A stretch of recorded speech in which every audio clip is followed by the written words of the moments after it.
Hi, my name's Chris Griffin, the morning show host of 1450 KMMS, 1340 KPRK. To my left, to your right, the host of 96.7 KISS FM, our sister station from just down the hall. And recently a conversation, it started as an email conversation discussing Citizen Kane, the 1941 Orson Welles vehicle. I am of the opinion that it is the greatest film ever made.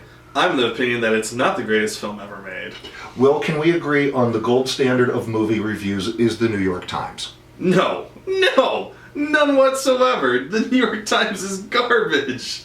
The New York Times reviewer, Bosley Calther, reviewed on its opening day in New York City. Citizen Kane is far and away the most surprising and cinematically exciting motion picture to be seen here, meaning New York City, in many a moon. As a matter of fact, it comes close to being the most sensational film ever made in Hollywood. It has been around for nearly 75 years. Early May 2016 will be its 75th anniversary, and for its enduring quality alone, I offer it again as the greatest movie ever made. Okay, fun fact, it is not the greatest movie ever made in New York. You could either argue for Wolf of Wall Street is like one of the top films ever made in New York. There's that one, Gangs of New York. Also, fun fact, it didn't even win the Oscar for Best Movie in 1941. It lost to How Green Is My Valley. And I'm just saying, when I base a movie on the greatest film ever made, I like to rank it on pretty much like cinematic values, like reviews and all that stuff, but also rewatchability. Could I rewatch this movie over and over again? And Citizen Kane is not that kind of movie.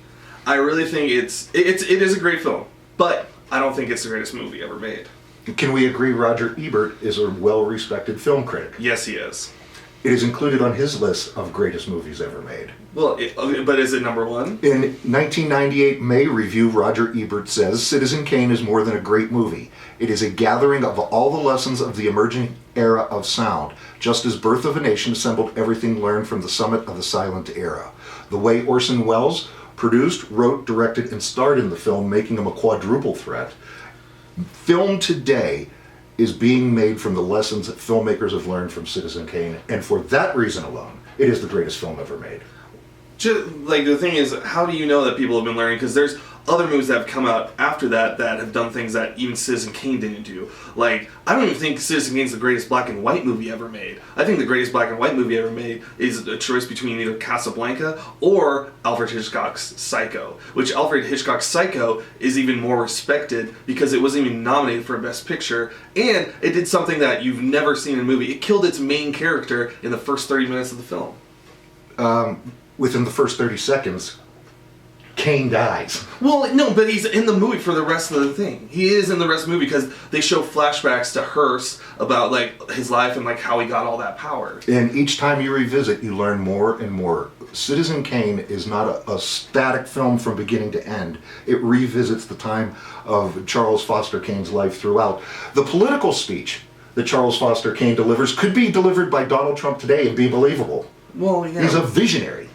The whole thing about Citizen Kane, it's like, I've watched it 3 times in my life, and every time I was just like, this is boring. Like, I understand like why it's great, but it's the same thing why, you know, a lot of films are just like, oh, that's a great movie, but that's not something I would buy or I would want to keep watching.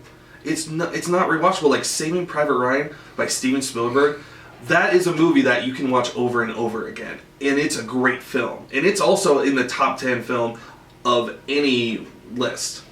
The film's construction shows how our lives after we are gone survive only through the memories of others, and those memories butt up against the walls we erect and the roles we play in our lives. Again, for that very reason alone, Citizen Kane is the greatest film ever made. I highly disagree, but that's just our opinion. What's your guys' opinion? Make sure you comment down below. What do you guys think? Do you think Citizen Kane is the greatest movie, or do you have a different opinion? Make sure you guys like and subscribe to the video, and we'll be back next week to have another discussion about another movie.